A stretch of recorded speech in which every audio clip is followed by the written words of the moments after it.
All right, guys, so let's talk real quickly about how to do the ISO assignment. What you're gonna do is take a series of photos at different ISOs in the correct lighting for that ISO. Let me tell you what I mean by that. We're gonna start with ISO 100, which should be outside on a really bright day.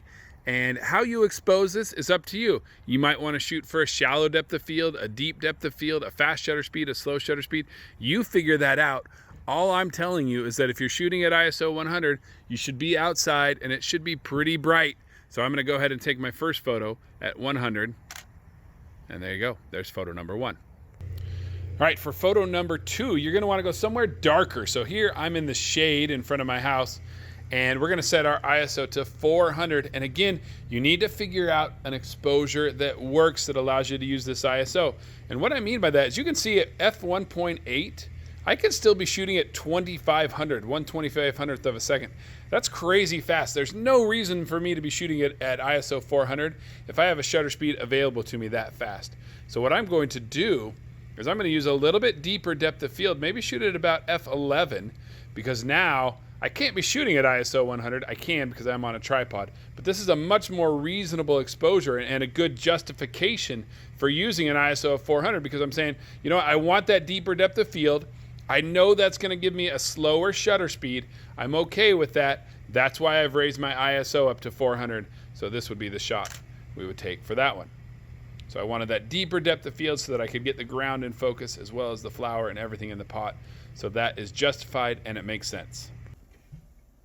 Okay, for this next shot, I'm inside and I'm trying to get a photo of my pup right there. He'll probably move and ruin the shot, but for this, I do want to raise up my ISO. So I'm going to raise it up to about, I don't know, let's try 1600. So we'll do 100, 400, 1600.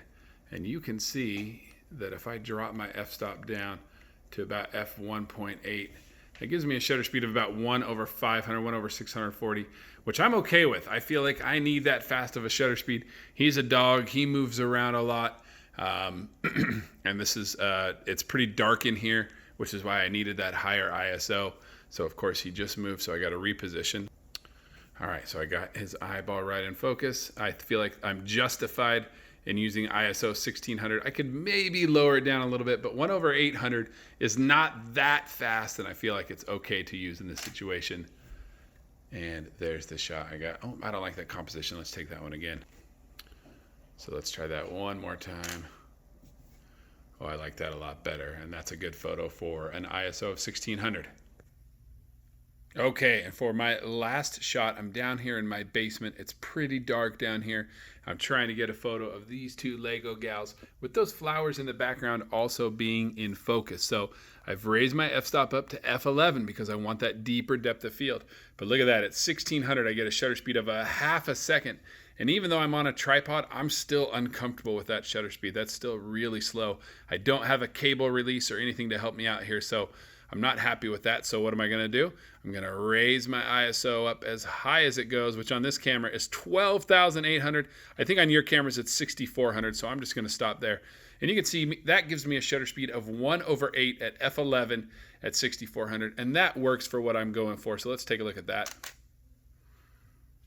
And there you go. I got both the girls in focus and the flowers in the background in focus, which is what I was going for. And any slower than that, any lower of an ISO, and my shutter speed was just getting too slow, and I wasn't happy with that. So I'm justified in using an ISO this high. Even though I was on a tripod, I maybe could have gone a little bit slower, but I felt good about shooting at 6,400 because I wanted that little bit faster shutter speed to help me out. So that's the ISO assignment right there, you guys.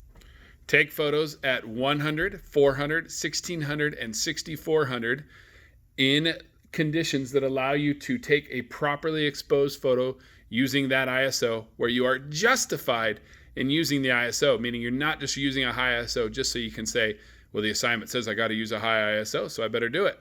No, you need to be justified. You need to have a reason for doing it. So if you need help with this, let me know.